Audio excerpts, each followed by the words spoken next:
और अब देखिए अगला प्रश्न आपके सामने है, बहुत ध्यान से पढ़िएगा। प्रश्न थोड़ा सा लंबा जरूर हो सकता है लेकिन पिन पॉइंट पे ध्यान दीजिएगा।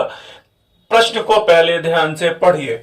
और ये प्रश्न कहीं ना कहीं पूछा गया है, ये कह रहे हैं कि इस्लाम धर्म को स्वीकार करने वाले कमाल महियार को जब अमरोहा के मुतसर्रिफ के पद के लिए चुना गया और जब सुल्तान के समक्ष प्रस्तुत किया गया, तब सुल्तान की प्रतिक्रिया क्या थी?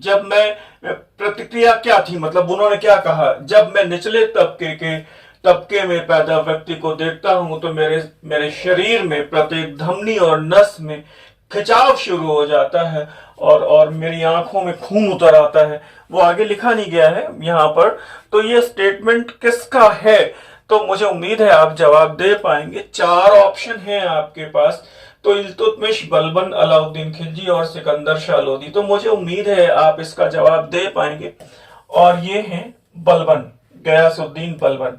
ध्यान दीजिएगा, बेसिकली बलबन के लिए अगर कहा जाए तो दो तीन विशेष बातें हैं हमेशा की तरह। जैसे कि जो हमारा राजत्व है दिल्ली सल्तनत का, उसमें दैवीय राजत्व, दैवी राजतंत्र की संकल्पना का जो उद्भव होता है वो बलबन के राजत्व से होता है। एक बात, वो खुद को जिल्ले इलाही और नियाबत खुदाइया तमाम उपाधियां लेता है, खुद को अफराशियाब वंश का घोषित करता है।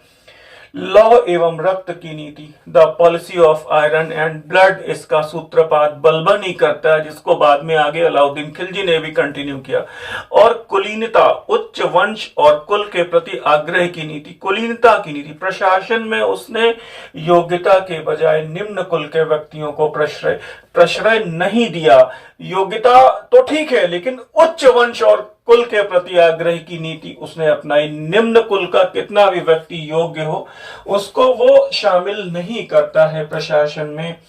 आपको ये भी ध्यान देना चाहिए कि अब आपके लिए टीजीटी की बेसिकली परीक्षा के लिए बहुत समय नहीं है, लगभग एक महीना लगभग है, मान के चलिए 20 से 22 दिन है, ऐसा कह सकते हैं।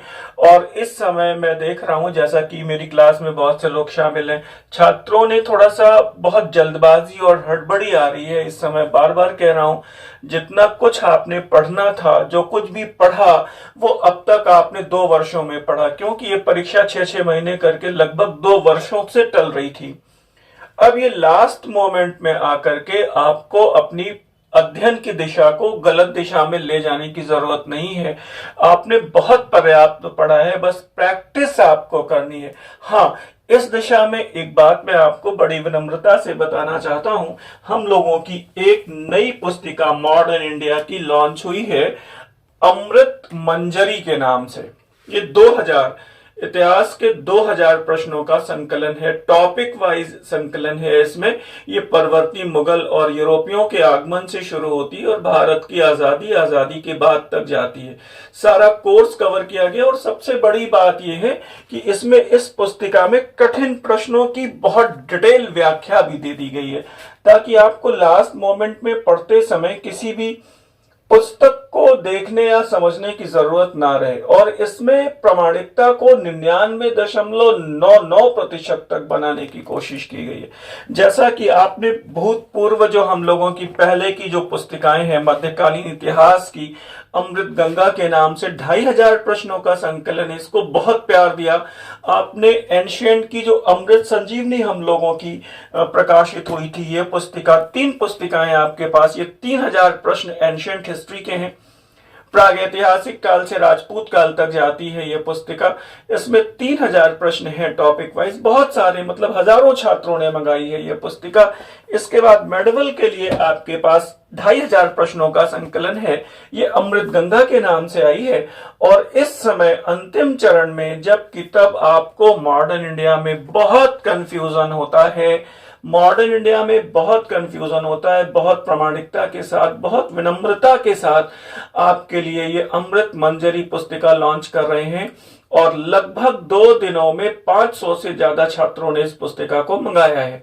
आप यदि अंतिम चरण में बहुत प्रामाणिकता और बहुत नए प्रश्नों के साथ, बहुत सटीक और एग्जाम ओरिएंटेड प्रश्नों के साथ अगर आप अपने रिवीजन को मुकम्मल करना चाहते हैं, तैयारी को आगे बढ़ाना चाहते हैं, रिवीजन को बढ़िया से करना चाहते हैं, तो इस पुस्तिका को आप स्क्रीन पर दिए गए नंबरों के माध्यम से मंगा सकते हैं। चाहे एक मंगा लें, चाहे दो मंगा लें, चाहे तीनों मंगा लें, और बेहतर होगा जो पोर्शन आपका सबसे कमजोर हो वो मंगा लें।